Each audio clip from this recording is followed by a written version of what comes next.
ঘটনাটা বড়ই দুঃখজনক একটা ঘটনা। এই ঘটনা একটা সভ্য দেশে ঘটে, এটা কোনো সময় আশা করা যায় না। তো এটার জন্য যারা ইসে দায়ী, এদের কিন্তু আমরা আইনের আওতায় অলরেডি 5 জন, গত রাত্রে একজন ধরা হয়েছে, এর আগেও 2 জনকে হাতিয়ার সহ র্যাব ধরছে, 2 জনরে এই মেট্রোপলিটন পুলিশ ধরছে, আরও একজনরে রাত্রে মেট্রোপলিটন পুলিশ ধরছে, এবং ডিবি টিমগুলি বিভিন্ন জায়গায় কর্মরত আছে, এবং অন্যান্য যারা আছে সবাই যেন আইনের আওতায় নিয়ে আসা হয়, সবাই যেন আইনের আওতায়।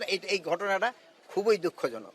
তো একটা জিনিস হলো, আপনাদের সবাই আমাদের মানে চিন্তা করা দরকার, আমরা খুব অসহিষ্ণু হয়ে গেছি কোনো কিছু একটা। এই অসহিষ্ণুতাটা আমাদের সবারই কিন্তু একটু কমায় আনতে হবে।